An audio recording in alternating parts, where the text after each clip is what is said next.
আসসালামু আলাইকুম বাইরে আমার বন্ধুরা আমার 11টার উপরে বাজতেছে রাত্রে যে বন্ধুরা এখানে সেট আপ করে নিলাম বরফ থেকে এনে হ্যামকো ব্যাটারি আর সুপারস্টার প্যানেল দেখাইতেছি।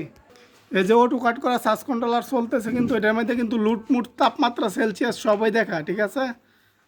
এই যে ব্যাটারি 60 এম্পিয়ার, 60 এম্পিয়ার উপরে পাওয়া যায় না কোনো জায়গাতে। 60 এম্পিয়ারের দাম ওই মনে করেন 13,000 টাকা, আবার কোনো জায়গাতে 60 এম্পিয়ারের দাম ওই 11,000 টাকা। হ্যাঁ, ভৈরব বাজারের ভিতরে দুই রকম।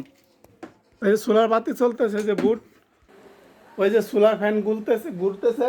আর এফএল 2500 টাকা নিয়ে নিছি 16 ইঞ্চি স্ট্যান্ড ফ্যান, নিচে কিন্তু স্টিলের। আর ওয়ালটন সেফজি এটা কিন্তু ডালাই ভেঙ্গা সেঙ্গা থাকা সমস্যা হয়, এটা স্টিল অনেক মজবুত, দামও এটা 450 টাকা কম। এই যে ঘুরতেছে, এটা হচ্ছে 3 পাতা, আর সেভেটা হচ্ছে 5 পাতা। এটা কিন্তু বেদম ঠান্ডা, হ্যাঁ ঠান্ডা বাতাস দেয়, শীতল বাতাস, অনেক সুন্দর অনেক মজবুত। এই যে বুট লাগাই নিয়েছি, এই যে বাতি সাতি, এই যে সুপারস্টার প্যানেল, একবার এক গাড়ির প্যানেল। আবার যারা কন্ট্যাক্ট নিব তারা কিন্তু 30,000 টাকার মাল 40-50,000 টাকা নিব, কারণ তাদের এইটা হচ্ছে বিজনেস। তারা যদি একটু বেশি নেয় তাহলে চলতো না, তারা লাভ করতে হইব ঠিক আছে। কারণ বিজনেসের ক্ষেত্রে সবাই, আমি হচ্ছে মাল তোমরা এনে দাও, আমি কাজ করে, কাজের সামান নেই শুধু, মানে কাজের মজুরি নেই।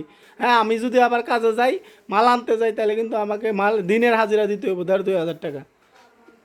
আবার তার অরিজিনাল পলি 70-76, হ্যাঁ 130 টাকা গজ। আবার 40-76, 95 টাকা গজ, টুইনকুর রাউন্ড টাইপ।